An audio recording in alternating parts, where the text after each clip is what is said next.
Day 22, Patriarchs, Genesis 41 through 42, Job 33 through 34, Proverbs 4 verses 1 through 9. Let's begin. Genesis 41:42. After 2 years, Pharaoh saw a dream. He thought himself to be standing above a river, from which ascended 7 cows, exceedingly beautiful and stout, and they pastured in marshy places. Likewise, another 7 emerged from the river, filthy and thoroughly emaciated, and they pastured on the same bank of the river, in green places. And they devoured those whose appearance and condition of body was so wonderful. Pharaoh, having been awakened, slept again, and he saw another dream. 7 ears of grain sprung up on one stalk, full and well-formed. Likewise, other ears of grain, of the same number, rose up, thin and struck with blight, devouring all the beauty of the first. Pharaoh, when he awakened after his rest, and when morning arrived, being terrified with fear, sent to all the interpreters of Egypt and to all of the wise men. And when they were summoned, he explained to them his dream, but there was no one who could interpret it. Then at last the chief cupbearer, remembering, said, I confess my sin. The king, being angry with his servants, ordered me and the chief miller of grain to be forced into the prison of the leader of the military. There, in one night, both of us saw a dream presaging the future. In that place there was a Hebrew, a servant of the same commander of the military, to whom we explained our dreams. Whatever we heard was proven afterwards by the event of the matter. For I was restored to my office, and he was suspended on a cross. Immediately, by the king's authority, Joseph was led out of prison, and they shaved him. And changing his apparel, they presented him to him. And he said to him, I have seen dreams, and there is no one who can unfold them. I have heard that you are very wise at interpreting these. Joseph responded, Apart from me, God will respond favorably to Pharaoh. Therefore, Pharaoh explained what he had seen. I thought myself to be standing on the bank of a river, and 7 cows climbed up from the river, exceedingly beautiful and full of flesh. And they grazed in a pasture of a marshy greenery. And behold, there followed after these another 7 cows, with such deformity and emaciation as I had never seen in the land of Egypt. These devoured and consumed the first, giving no indication of being full. But they remained in the same state of emaciation and squalor, awakening, but being weighed down into sleep again. I saw a dream. 7 ears of grain sprang up on one stalk, full and very beautiful. Likewise, another 7, thin and struck with blight, rose up from the stalk, and they devoured the beauty of the first. I explained this dream to the interpreters, and there is no one who can unfold it. Joseph responded, The dream of the king is one. What God will do, he has revealed to Pharaoh. The 7 beautiful cows, and the 7 full ears of grain, are 7 years of abundance. And so the force of the dreams is understood to be the same. Likewise, the 7 thin and emaciated cows, which ascended after them, and the 7 thin ears of grain, which were struck with the burning wind, are 7 approaching years of famine. These will be fulfilled in this order. Behold, there will arrive 7 years of great fertility throughout the entire land of Egypt. After this, there will follow another 7 years, of such great barrenness that all the former abundance will be delivered into oblivion. For the famine will consume all the land. And the greatness of this destitution will cause the greatness of the abundance to be lost. Now, as to what you saw the second time, it is a dream pertaining to the same thing. It is an indication of its firmness, because the word of God shall be done, and it shall be completed swiftly.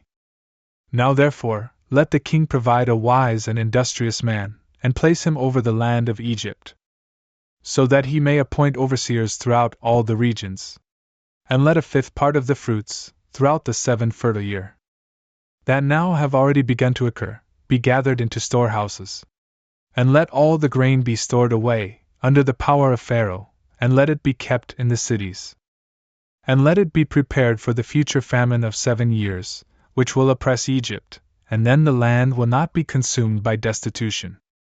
The counsel pleased Pharaoh and all his ministers. And he said to them, would we be able to find another such man, who is full of the Spirit of God? Therefore, he said to Joseph, because God has revealed to you all that you have said, would I be able to find anyone wiser and as much like you? You will be over my house, and to the authority of your mouth, all the people will show obedience. Only in one way, in the throne of the kingdom, will I go before you.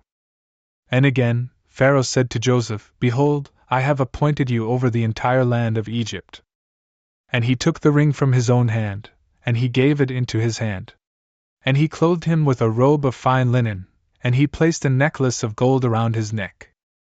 And he caused him to ascend upon his second swift chariot, with the herald proclaiming that everyone should bend their knee before him, and that they should know that he was governor over the entire land of Egypt. Likewise, the king said to Joseph, I am Pharaoh, apart from your authority, no one will move hand or foot in all the land of Egypt. And he changed his name and called him, in the Egyptian tongue, Savior of the world. And he gave him as a wife, Asenath, the daughter of Potiphera, priest of Heliopolis. And so Joseph went out into the land of Egypt. Now he was 30 years old when he stood in the sight of King Pharaoh. And he traveled throughout the regions of Egypt. And the fertility of the 7 years arrived. And when the grain fields were reduced to sheaves, these were gathered into the storehouses of Egypt. And now all the abundance of grain was stored away in every city. And there was such a great abundance of wheat that it was comparable to the sands of the sea, and its bounty exceeded all measure. Then, before the famine arrived, Joseph had 2 sons born, whom Asenath, the daughter of Potiphera, priest of Heliopolis, bore for him. And he called the name of the firstborn Manasseh, saying, God has caused me to forget all my labors and the house of my father. Likewise he named the second Ephraim, saying, God has caused me to increase in the land of my poverty. And so, when the 7 years of fertility that occurred in Egypt had passed, the 7 years of destitution, which Joseph had predicted, began to arrive. And the famine prevailed throughout the whole world, but there was bread in all the land of Egypt. And being hungry, the people cried out to Pharaoh, asking for provisions. And he said to them, Go to Joseph, and do whatever he will tell you. Then the famine increased daily in all the land. And Joseph opened all of the storehouses and sold to the Egyptians, for the famine had oppressed them also. And all the provinces came to Egypt, to buy food and to temper the misfortune of their destitution. Then Jacob, hearing that food was being sold in Egypt, said to his sons, Why are you negligent? I have heard that wheat is being sold in Egypt.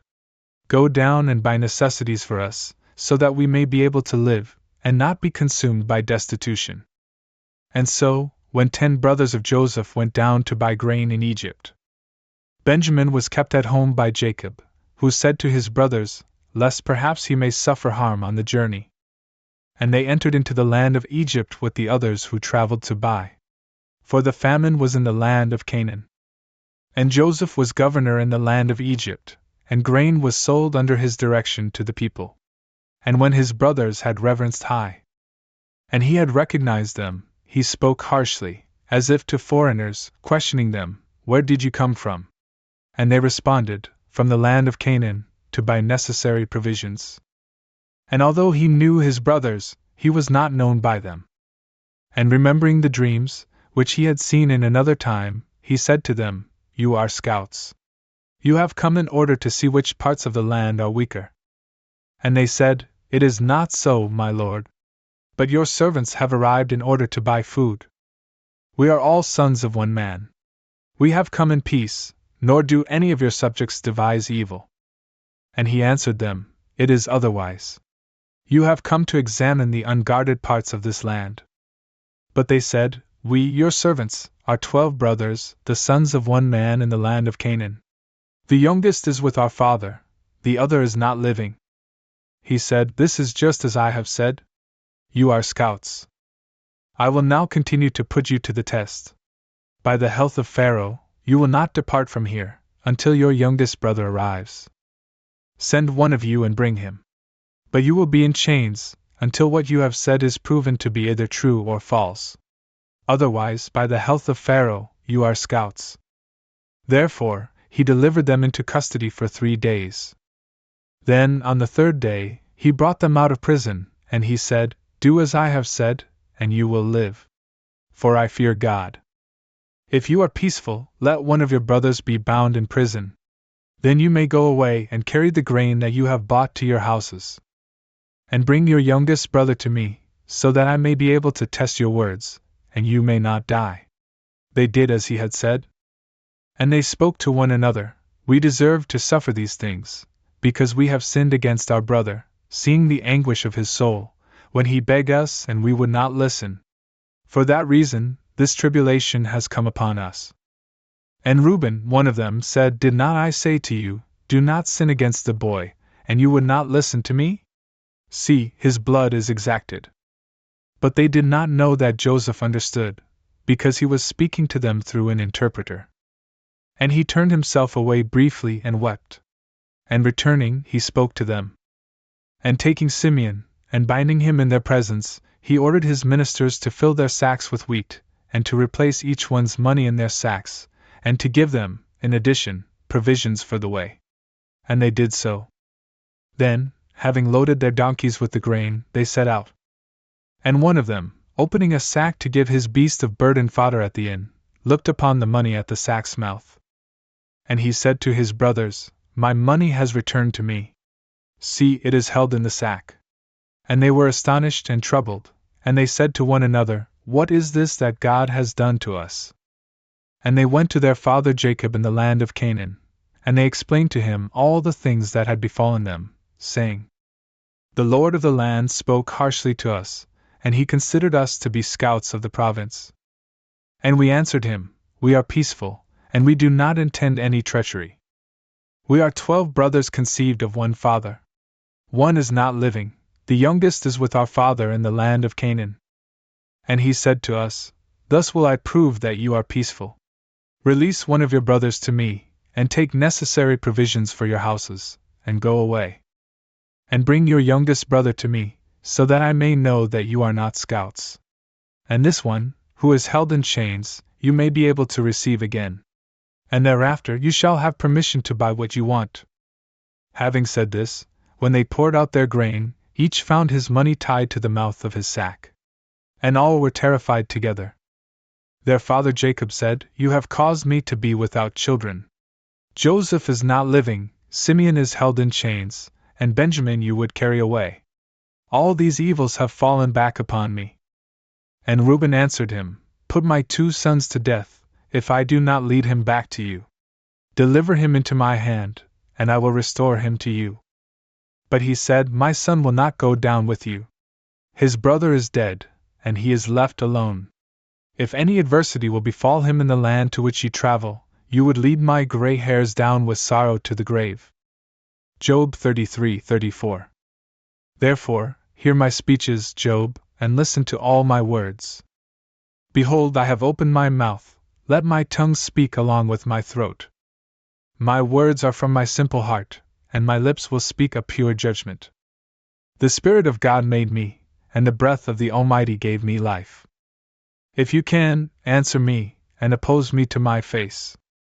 Behold, God has made me, just as He also has made you, and I, likewise, have been formed of the same clay.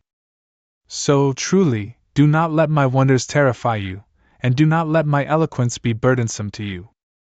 For you have spoken in my hearing, and I have heard the voice of your words, saying, I am clean and without sin, I am immaculate, and there is no iniquity in me.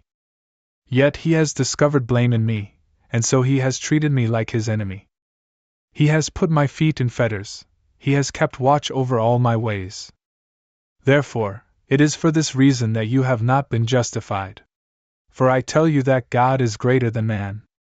Do you contend against him because he has not responded to all of your words?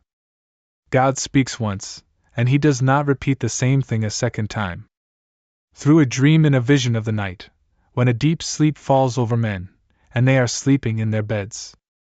Then, he opens the ears of men, and educating them, he teaches discipline. So that he may divert a man from the things that he is doing, and may free him from pride, rescuing his soul from corruption and his life from passing away by the sword. Likewise, he rebukes by sorrow in bed, and he causes all of his bones to become weak. Bread becomes abominable to him in his life, and to his soul, the meat which before he desired. His body will waste away, and his bones, which had been covered, will be revealed. His soul has approached corruption, and his life has drawn near to what is deadly. If there were an angel speaking for him, one among thousands, to declare the fairness of the man, he will have mercy on him, and he will say, "Free him, so that he will not descend to destruction. I have found a reason to be favorable to him. His body is consumed by suffering. Let him return to the days of his youth.